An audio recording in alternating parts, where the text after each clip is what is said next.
And welcome. We are so glad that you could join us today for this exciting webinar on the ISO 20022 migration and the payment pre-validation API. My name is Andy Algaro, and I will be your host on this webinar today. Before we dive in too deep, I'd like to take this opportunity to express our gratitude and thanks to Swift for collaborating with us on this initiative. We're happy to be able to work together with Swift to help inform the industry about this important initiative and how you may also take advantage of the Swift Essentials package. Here's a quick look at today's agenda. So if we go to the agenda. Okay. So we'll get started with an update on the ISO 20022 migration and the end of the coexistence period, followed by some use cases. Then we'll move into the Swift Essentials and the payment pre-validation API segment of the webinar. We'll also have some time at the end for Q&A, probably about 10 minutes, I would say, at the end of the presentation. We do encourage everyone to submit your questions at any time using the Q&A box that should be at the bottom here. We'll do our best to get to as many of the questions as they appear as possible. If we're unable to get to all the questions, then we will do a follow-up post this webinar. With that, I'd like to get started. I'd like to introduce our speakers today. I'd like to introduce again Marcus Cameron from Swift. Thank you again for joining us here, Marcus. I'd also like to introduce Dipti Bhardwaj from Axletree. They will be our panelists today with some hopefully lively debate. With that, I'd like to get started. I'd like to kick it off by handing things over to Marcus. Marcus, over to you.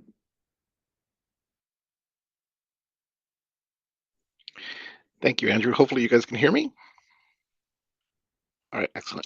So again, thank you very much for inviting Swift to participate in this event. It's always my pleasure working with you guys and speaking to the community of our common customers, especially about the ISO 20022 implementation, which is sort of my baby. So we're going to go over some things that hopefully we won't bore you if you know what's going on, but for some of you who may be a little out of touch, some changes have happened this year, and I'm going to go through those as they affect the coexistence for the ISO messages. So if we could go to the next slide, please.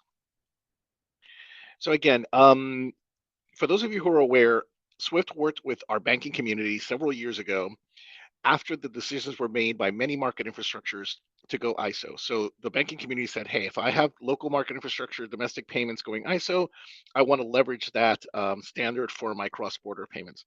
So we've been working very closely with the community to migrate the category 1, 2, and 9 of the legacy Swift MT messages that were exchanged on the FIN channel. And we had about 40 something messages in scope for the coexistence period, which was beginning in March of 2023 and was due to end November of 2025, so November of this year. So as we got closer to the date, a lot of our institutions said, listen, there are a lot of messages.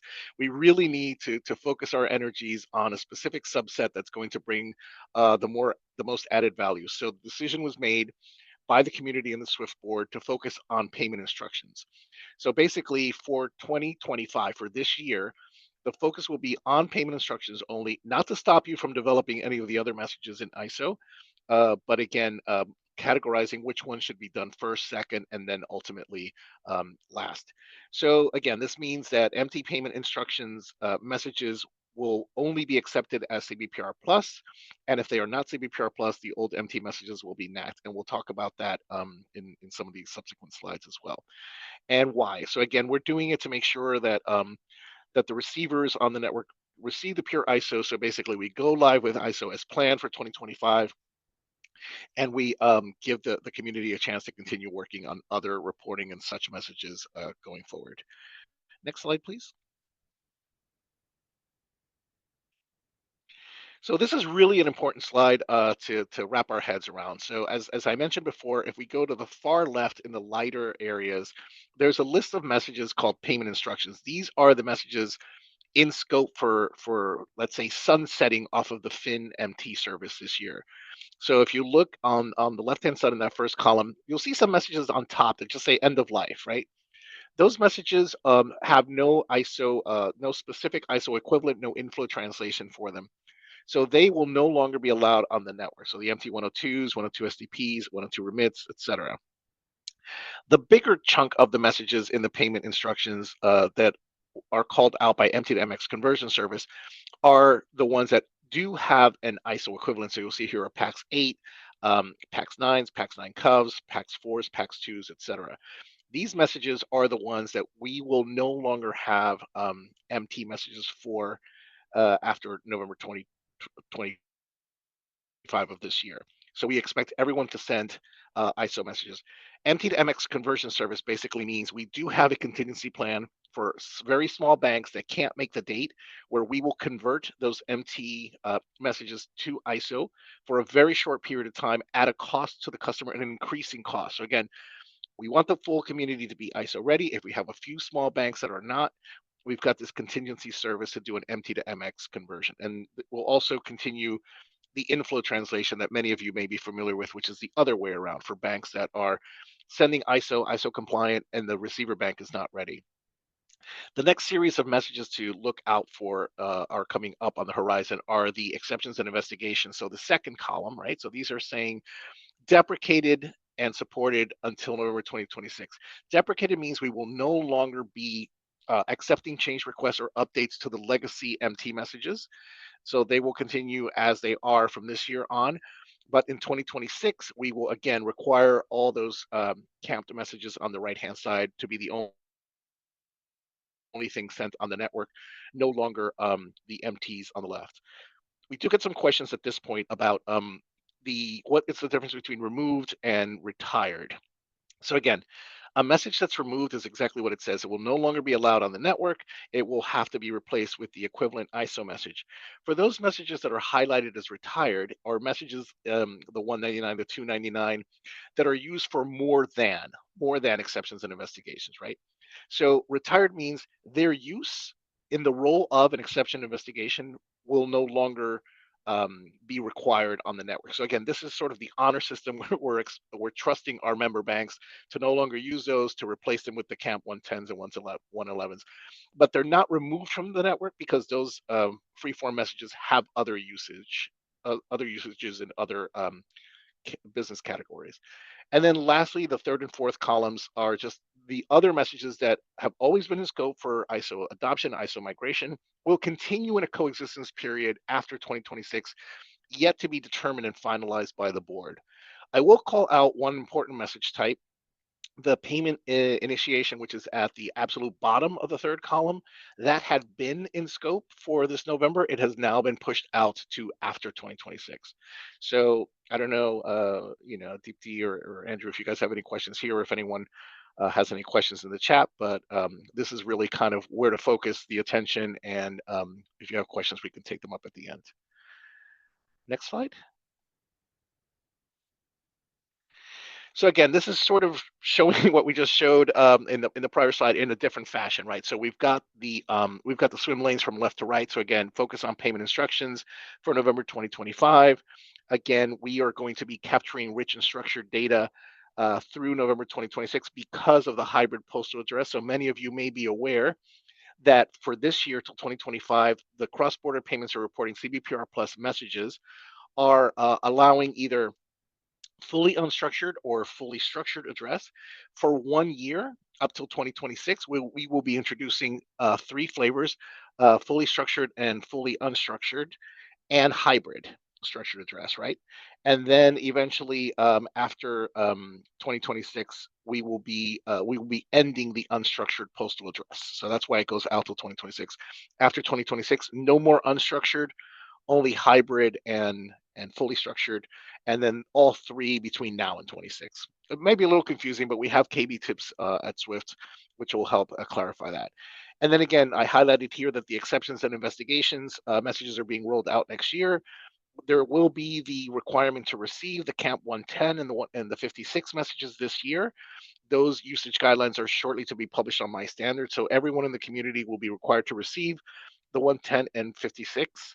And then by 2026, everyone will be required to send and receive all the messages associated with exceptions and investigations. I will call out on the left-hand side the data quality analytics data. We have produced a data quality report, which is available to all of our member banks. Once you have been sending ISO, you may want to go avail yourself of this report to look at the quality of your data, especially if you're a bigger bank or an institution with multiple BICs. Maybe one of your BICs is doing something problematic, like duplicating the name of a debtor in the ultimate debtor, or a creditor in the ultimate creditor, or populating the structured data incorrectly. So those are the sorts of things that the data quality analytics report can give you. If you have any questions on that, please contact your account manager. The other two bars in the darker colors are initiatives that are going on right now, right? So basically, not required for this year, not required for next year, but the corporate to banks. So we have a whole initiative where we're replacing the legacy score solution for the Swift for corporates with something called Score Plus, where we will be extending uh, the um, the FinPlus ISO service so that banks can give the option to their corporates to send them payment initiation messages via the FinPlus service, which can then be tracked by Transaction Manager. And there will be additional functionality such as sending back statuses to those corporates. So, a really good initiative that's happening right now that banks can sign up for, but not really anything required for the ISO coexistence, as well as the bottom line is basically for the rest of those messages, keep doing them today. Keep preparing. Go live with as many as you can. Coexistence means you can send either ISO or MT.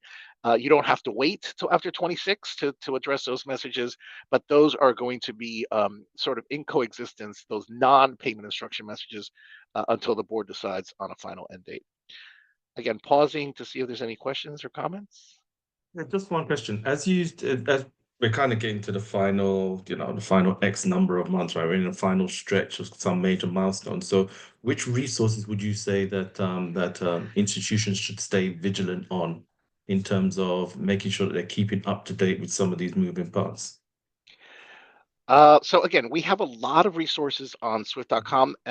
If you are a member of Swift and you have access to Swift.com, you can log in and go to the Knowledge Center. The Knowledge Center has a dedicated page to all things ISO 20022 adoption, right? So I call it kind of like the New York Times cookbook. It's got a list of all these documents, links to Swiss Smart trainings, links to sample data, links to recording. So everything that you need to know to get ready. And again, you just have to be able to log into Swift, go to the My Swift area. Something else that we're also rolling out is project journeys and the project management framework, which is something that you'll be hearing from your account managers in Swift on, where we're going to give the banks an ability to go onto Swift.com and start tracking their adoption of ISO. So those are two of the key resources, and happy to share any others after the session. And maybe a question for you, DT, here is that how can we, Axletree, being that, we're so closely coupled with Swift, how can we help our clients kind of stay abreast of this type of information? Hello. Thank you, Mark. Thank you, Andy. Yeah, to answer your question, we had formed an internal task force for ISO 20022 migration back in 2022. And since then, we've been trying our best to keep updated with all of the latest developments shared by Swift, making sure that we are absorbing that information and translating it correctly to our clients as well, depending on their business needs. For example, while our financial institutions prepare for this migration, we've seen a growing interest from corporates and how they could leverage the services. So it's really helpful when Swift comes up with these updates. We are able to communicate the same back to our clients. And apart from that, our account managers at Axletree and relationship managers have also been reaching out and engaging with the clients to do the same. Okay. Thank you.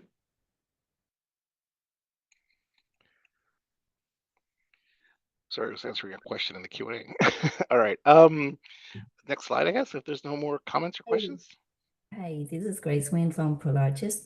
Hi, Marcus. I have a question. So just to clarify, for corporate to bank, we have until November 2026 to send MT101 to the bank without charge. And after that, there will be a charge if we have to send it, that you have, that it have to be converted to ISO.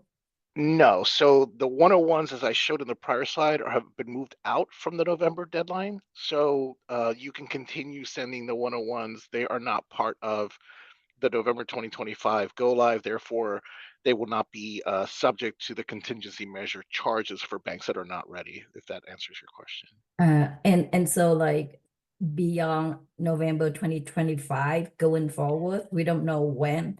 Exactly. It's to be determined, right? So the focus now is 2025 for like the MT-103s, the 202s, 202 Cubs, the exceptions and investigations for 2026, and then the MT-101 and the many other reporting messages have been rolled out to an extended coexistence end date to be defined by the board and shared with everyone. Thank you. Sure. Thank you. If we're good, we can advance to the next set of slides. Okay. Thank you. Again, it's a pleasure to be speaking to everyone today. As we approach the final phase of this migration, it's important to stay updated with these developments. That helps us align on what's coming next and how to prepare for it. I want to talk a little bit about what the Axletree timeline has been for this migration and how that has complemented the Swift timelines. Like I said earlier, back in 2022, when 2025 still seemed far away in the future, Axletree had formed an internal ISO task force to start engaging with all of our clients on discussing the upcoming changes and on what to expect. So our idea was to work with them to identify their needs, plan their move to the standards without any business risk. The work that we did throughout 22 allowed us to ensure that on March 2023, at the beginning of the coexistence period, we were fully prepared. What that means is that all of our clients were ready to receive the multi-format MX messages. Some of them were even ready to process the native MX messages, starting with PAX 8 or PAX 9, while others continue to process the translated MP message. Also in November 2023, it was the first time that we performed annual standard upgrades for MX messages to facilitate the usage of new message types that were being introduced. And in 24, we encouraged our clients to keep the momentum going. So at their own pace, clients were and have been working towards being able to accept the native MX messages at their back office and also leverage the benefits of sending out MX messages. 24 was also the first time where we collaborated with Swift and Marcus for a joint webinar on the ISO migration series. And as we step into 2025, we continue to support all our clients with this transition. And I want to dive a little deeper on what that support looks like. Could we go to the next slide? So yes, we'll share some use cases and client experiences with Axletree through this journey. At Axletree, next slide, we transmit any transaction from any system to any network anywhere in the world. And to be able to do so, we have some tools in place, which makes this experience seamless.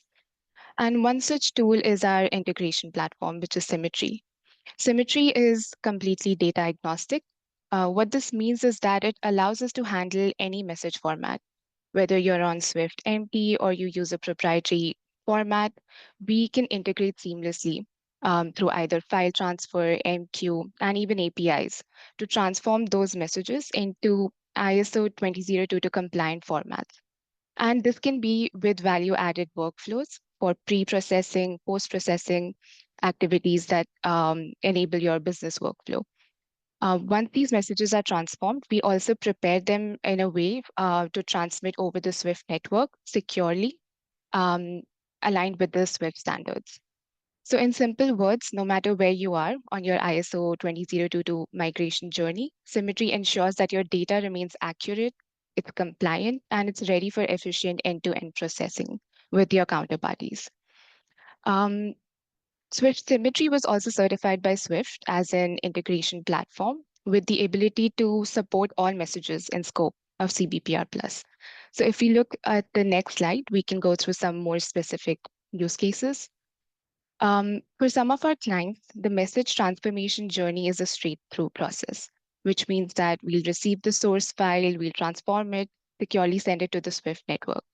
Whereas for the other clients, they prefer to have the ability to see this process or even enable certain workflows or format validations before the message reaches its final destination. So the UI of Symmetry allows us to enable that functionality where you can view what the transformation looks like and what validation results, what are the results of the validation before it goes to the target destination. Symmetry also integrates with sanction screening platforms. So this ensures that you are screening the original MX message, even if your target format being processed is different. And this is also what Swift has suggested since the beginning. To ensure compliance and for fraud protection, it's best to ensure that you're screening the original MX message. Other cases where we've seen that symmetry has been helpful for our clients is where certain clients have a preference of batching messages. For example, maybe they prefer that all of their pack 08 messages are in a single file, or maybe messages from a certain tender, certain bank are in one file, and so on. There are other criteria in which this batching can be done. And to ensure that after the messages are batched, it's easy to process and reconcile them at the back office. We can also rename these files. And this renaming can be done again based on either the message type or the instruction ID that is present in the message, sender receiver BICS. Symmetry will read that information and ensure that the file that is sent to the destination has that relevant data in the file name. Other cases which we see is really important is for building of the SwiftNet header, which is the technical header. We understand that usually our client's focus is on the actual data or the payload of the message that is being transmitted. But in order for the message to go through to the Swift network and route correctly, there is a technical header that is required on top of the payload. So this header allows us to process the MX message to the Fin Plus service. And what Symmetry does is it has taken the load off the clients to build this header. So when we receive the MX message, we'll put the header on top of that message and route it to the Swift network. And the same can be said for inbound messages that are coming in from the Swift network. If they're coming in with the header and your back office is not capable of reading that information, or maybe that information is not relevant while processing the message, we can remove the header before the message is transmitted to your back office. So these have been some use cases specific to Symmetry. Talking about ISO migration in general, like I said earlier, we have seen that some clients were ready from the get-go with a big bang adoption. What that means is that they were ready to process the native MX message at their back office and were also ready to send out MX messages. But for some of our clients, they chose to go through the phased migration process. What that means is maybe they start with working on payment instruction type messages first, so the PAX 8 or the PAX 9, while maybe the statement messages still remain on the empty standard. So we work with them on analyzing their needs and making sure that through the coexistence period, their configuration allows them to have such a tailored approach. And this was really important, especially during the early adoption period. Next slide, please. Another situation that we have seen, which is in line with the phased migration approach that I was talking about earlier, is where the banks probably prefer to first go live with the ISO standards for domestic payment systems. And this could be maybe because the domestic payment systems have their own deadlines for testing or go live. And we were able to assist them with this adoption in the RTGS systems. We've also seen a growing trend of API adoption as an alternative or a complement to file and MQ-based message exchanges. And we have supported our clients through implementing various API integration projects. And lastly, we continue to share our knowledge, hopefully through more of these joint webinars, and keep you posted on any latest Swift updates and initiatives, and also any initiatives that are happening at Axletree. I know that we've spoken quite a bit about when and how to adopt the ISO standards, but one question I'm sure that Marcus, you have also seen is probably clients asking, why is there a need to move to this ISO standard? What are the associated benefits? So if you could walk us through how the rich structured data elements in ISO can be beneficial in more than just one way. If we can go to the next slide.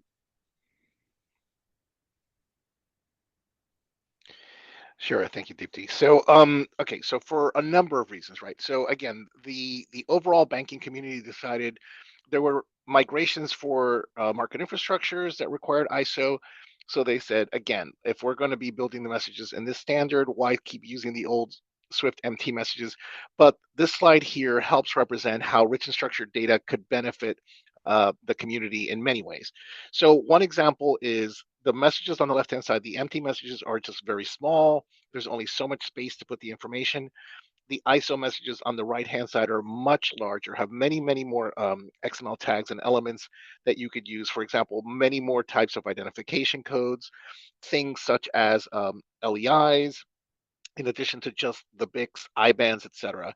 The benefits to the community are things like being able to put in purchase payment, what's it, purchase of payment code or purpose of payment. Sorry, Payment tongue purpose twister. code. Purpose of payment code, right? And other codes that can identify the payment can help the bank do some analysis. For example, if I get a lot of payments at my bank that are related to mortgages in a certain postal code, I may be able to offer my customers some of my own banking services around mortgages. One of the other things that causes a lot of headaches today is the false positives in financial crimes and in screening. So this example here shows how with the dedicated structure address fields, by leveraging ISO, you won't have a false positive where the name Cuba is mixed into as a street name, as the name of an organization. If Cuba is properly situated in the country uh, tag, then that is what you can tune your screening system to screen against. So again, better screening, better financial crimes, better compliance, better regulatory reporting, because again, some countries will require certain fields, like I was saying, the purchase payment codes and others. So all those things are now available in the ISO message and can make straight through processing much easier. And again, we all have smartphones that are listening to everything we say. If we talk about yoga pants, they'll promote adverts for yoga pants the next time we log on. So this is something that banks can also leverage all this rich data to do, some AI or machine learning to help better service their customers as well. Oh, thanks. And so I guess I'll cover this part as well, because again, it starts with the market infrastructures, right? So you see here it says about 40% of cross-border transactions have at least one leg domestically. So if those payments are going to be going from back and forth from MT to ISO, it's best to have an interoperable message that can be ISO all the way through. So we're starting with a debtor, right? So a corporate to their bank. The debtor agent is their bank. We've got a market infrastructure. We've got an intermediary, another market infrastructure, a creditor agent, and then the creditor, which is also a corporate. If we can make those messages starting with the corporates and ending with the corporates ISO, then when they go through the cross-border space, they can also be ISO. When they go to the local market infrastructure space, they can also be ISO. There's different market practice groups. So the CGI for the corporate to bank space, HVPS for the market infrastructure ISO messages, and CBPR Plus for the cross-border ISO messages. But we at Swift are working with all those organizations to make sure these messages are as interoperable as possible, as understandable as possible. Mike Lewis was asking a lot of questions about our corporate to bank ISO initiative, and that's one example where we're uplifting the old CGI standards to be more aligned with CBPR Plus, as CBPR Plus is already very aligned with HVPS Plus. So again, wanting to provide the ISO data in a consistent manner, something that in a few years we'll all be doing without even thinking, and again, providing that rich and structured data, like I just highlighted in the last in the last slide, to enable fast end-to-end payments without much interference. And if there is, then we have these new E&I messages to help solve that, and case manager, which we'll talk about in one of the upcoming slides as well. Next slide, please. So I will touch on Swift Essentials at this point and how it affects the ISO migration. So we all know we have these messages that need to be ISO, that they may be payment initiations. There will be steps where there's processing, there will be tracking, there will be settlement of the payments. All this is going to happen, and it's going to happen using all those many different ISO messages that we highlighted in the past. what has Swift done and working closely with groups like Axletree to help make this a more transparent and easier process for our customers? The concept of Swift Essentials is an idea to provide the entire community with a toolkit full of tools to help them make their payments faster, easier, without errors, etc. So you'll see the darker gray boxes on the bottom. We talk about payment pre-validation, which we'll do a little deeper dive into. We talk about Swift GPI, which some of you may be familiar with. We'll talk about Swift Ref, case management. These are all different things. Transaction screening, we talked about, screening a minute ago. These are all tools at Swift, which as an Essentials customer, you can just enroll into and avail yourself of, because again, you're being charged this Swift Essentials membership fee now.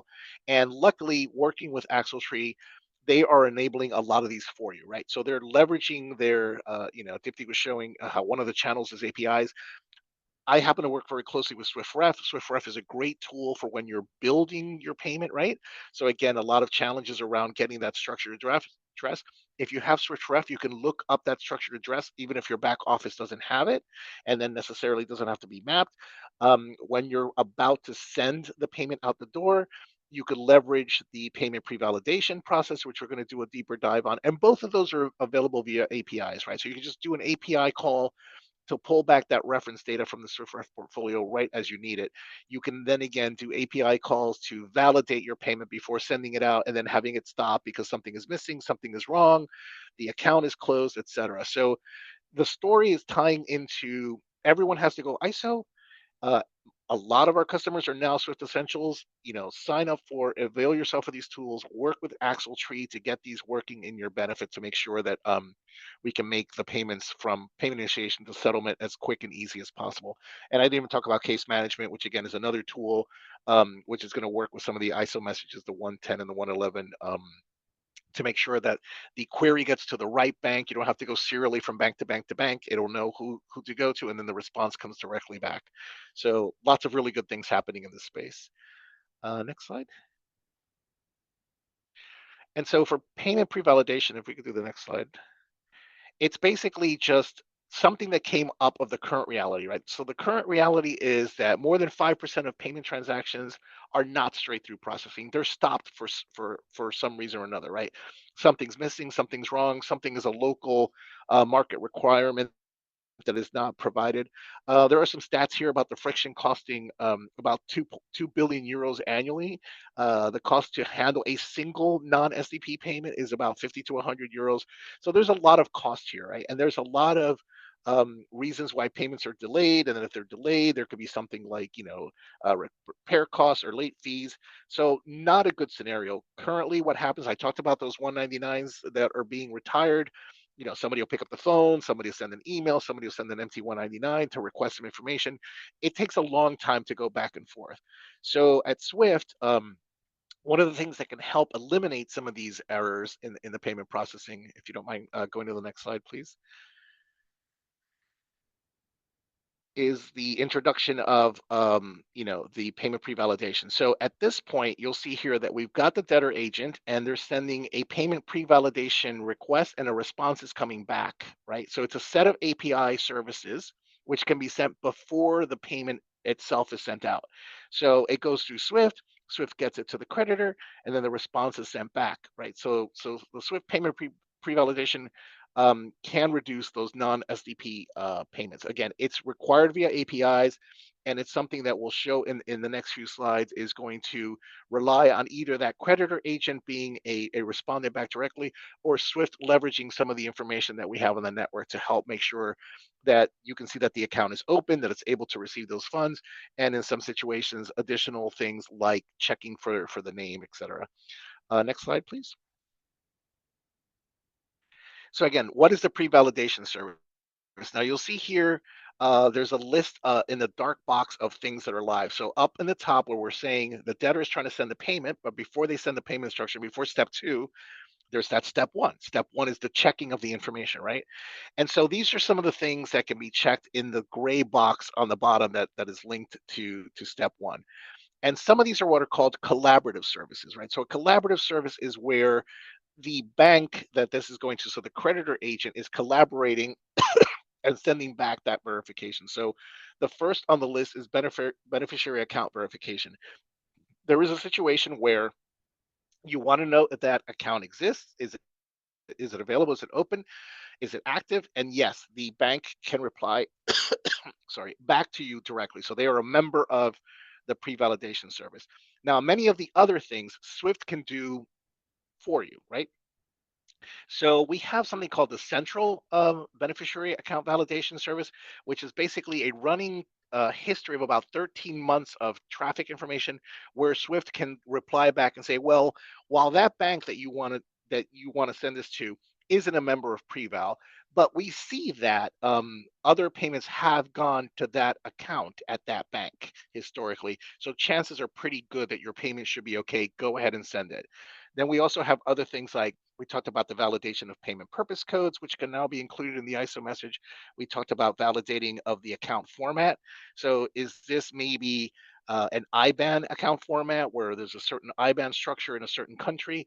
So Swift can leverage, again, Swift Ref, which is part of your essentials, to validate the structure of that IBAN and then validate the account format. Maybe the account number is, we can't tell you if that's correct. That would be based on the central BAV above, but at least we'll tell you that the structure is correct. And then other things like validating the financial institution identifier, is that a valid BIC, et cetera. So many things that you can do here with payment pre-validation, again, as a combination of collaborative banks that are working with us as well, or what Swift is holding centrally. And then next slide.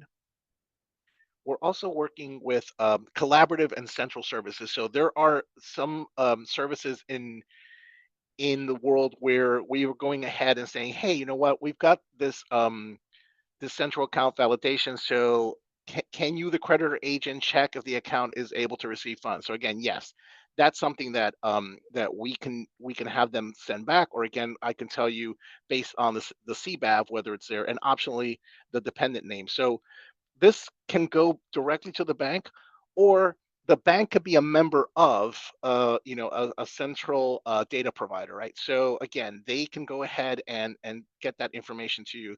It's better demonstrated on the next slides, if you don't mind going to the next one, where again, we can do a verification of this with a central data provider. So if you see on the bottom, we really want the debtor agent, so bank A, to check information with the creditor agent bank B, but let's say bank B is part of the central data provider group here. So again, Swift will be in the middle to work with that central data provider to get that same sort of information that you would from the bank itself. But these are services that are being rolled out in different countries and different zones around the world. All of them, again, based on the API call. So you, as the debtor agent bank, would send an API request to Swift. Swift would forward it on to that central data provider, which again works with the many banks, and one of the banks that you're trying to pay being a member, and then that information comes back. Next slide. Sorry to be going so fast, but in the interest of time, we have a lot to cover. So again, this is basically just showing how Swift can use their central services. And this example is Swift checking the traffic statistics. So again, we have that historical data where we could get back the responses. And then the next slide would be where Swift is working. If you could go to the next slide, please. At the bottom, where Swift is working closely with those Swift managed data sources. So again, Swift is working with those central data providers in the different communities. So a lot here. There's some good trainings on Swift.com. There's some more documentation on pre-validation, and again, part of your Swift Essentials entitlements. I'll hand over to you now, Dipti. Thank you, Marcus. That was really informative. And now that we've looked at different scenarios where pre-validation will be helpful, I just want to talk a little bit about the relevant APIs available from Swift for leveraging the service. The first one being authentication API. It is going to be a part of any API service that you avail from Swift. So be it messaging API or GPI API, authentication API would be the first one in the suite. It enables users to verify their identity and access the Swift services. So it's basically just to ensure authenticated access, and it also aligns with Swift's stringent security standards. The next set of APIs are for consumers or providers. In context of Swift APIs, consumers are those entities that will use or consume the Swift APIs. So as a payment initiating party looking to pre-validate payment information, you will be a consumer.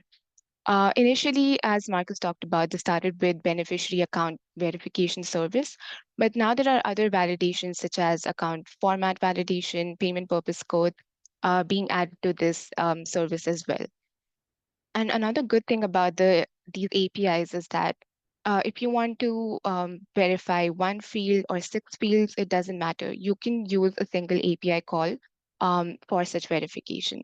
And what this will do is that in the future, when there are new validations introduced, it can easily be integrated to the current structure. Next set of APIs would be as a provider or the entity that will share data with consumers. So maybe as a creditor agent, you can enable your applications to validate information. And in some cases, as you've seen, as we saw earlier, Swift itself acts as the main provider. Now that we know the available APIs, I just quickly want to go through 2 common scenarios where Axletree could help you access these API services and benefit from it with minimal impact to your infrastructure. So the first case, in this case, we're going to assume that the client back office has developed and is capable of calling the Swift APIs as per the specifications defined by Swift. As a service bureau, we already possess the in-house infrastructure required for connectivity to the Swift network and calling these API services. So we take care of maybe storing your keys and secrets for making this API connection. And in the future, when there are any updates for this connect or the connectivity process, you would be shielded or isolated from those changes. So once the client's back office connects to us through a secure VPN, Symmetry would receive the API request. It is going to add the authorization header that I was talking about earlier. It's related to the authentication API and forward that to the Swift API services. And once the response is received from the network, it will be passed back to you or to your back office. And in the second scenario, we are assuming, if we can go to the next slide. In the second scenario, we're assuming that the client's back office is not capable of generating or making these API calls. So in this case, what they can do is either they generate a file of any format or they use the Symmetry dashboard or the UI to trigger to enable some sort of validation or verification that would trigger the API call to Swift. So in this case, Symmetry is doing the heavy lifting of generating the authentication API, actual Swift API request, forwarding it to the API services. And then once the response is received, what Symmetry can also do is translate this response into a more readable format or any proprietary file format that works better for your business needs. So in context of pre-validation, one such example would be when the client wants to check if the destination bank or the destination country expects a payment purpose code. If they're not aware of the possible options for the codes, Symmetry would send an API request to check this information. And once the response is received, Symmetry would convert this information and send back only what is required. So on the client side, that could be a file maybe that contains a list of the valid payment purpose code and the description of the expected values. So it would make the overall validation and verification process much easier at the client side. And like Marcus said, I know that we've discussed a lot of possible scenarios. There's also a lot of information available on swift.com. In the next slide, we are pointing you to some of those resources, and we'll also share this deck after the webinar is over. So you can have this as a reference for knowing more about the API services. We also wanted to just put this out there in 2025. Swift is doing another round of community training sessions in the United States. This is really beneficial to your operations teams, your business analysts, or any staff working on the CBPR Plus migration. So here are some of the cities and the dates listed here. And I know, Marcus, that you have some personal experience with these training sessions yourself. So if you would like to share some of that. Yeah, definitely, Deepti. I mean, honestly, I couldn't promote this anymore. It's one of the best things that we're offering right now to help the community be in the same room, learn all about ISO, right? So know how to make these messages, how they should work together, give a good base common understanding to all banks. And the best part about these community trainings is instead of paying like $10,000 euros or so to bring a trainer just to your organization, you can send a few folks from your bank to sit there in a room with 10 other banks and just share horror stories, share successes, share best practices, talk about challenges.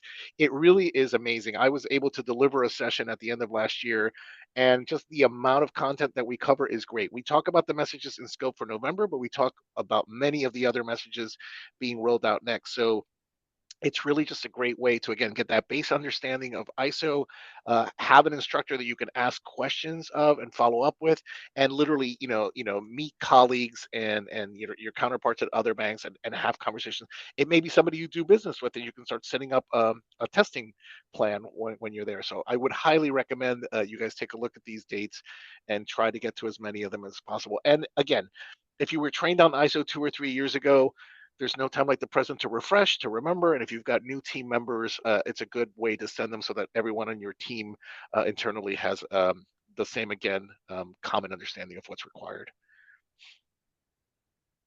Thank you for sharing that. And again, this information will be shared in the deck. Lastly, I just wanted to, if we can go to the next slide.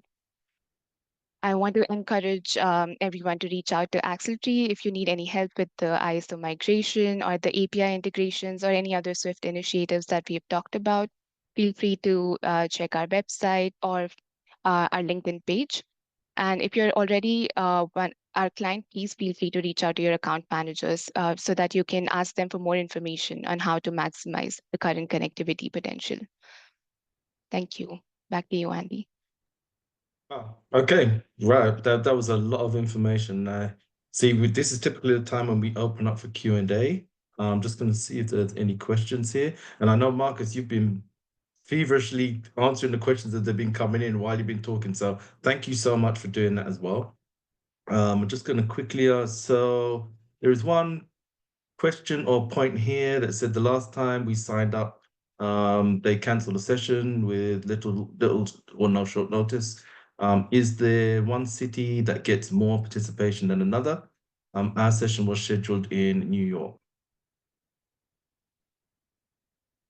Sorry, I was on mute. Yeah, so that's surprising because typically we only cancel them if there's very little enrollment, right? So typically, unless the instructor falls ill or something like that, we only cancel the session if there's like 2 or 3 banks versus 10. I'm sure they have a minimum requirement to justify the space and the catering, et cetera. So that's very unfortunate. And I was going to say New York is one of the cities where I know we get most of the participation.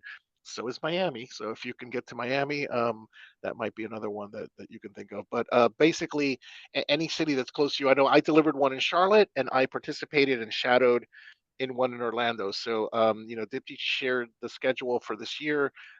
Take a look and again register to one that's I guess closest, and hopefully that was just a one-off, or maybe there was a conflict or someone fell ill and they couldn't deliver the session. Sorry about that. Yeah, I echo that as well. I mean, I think the key is here that there's a bunch of resources, whether it's through reaching out, going to the swift.com, whether it's participating in the community trainings. There's so many opportunities to educate yourselves that I think that we should, really take advantage of it. Thank you. Right.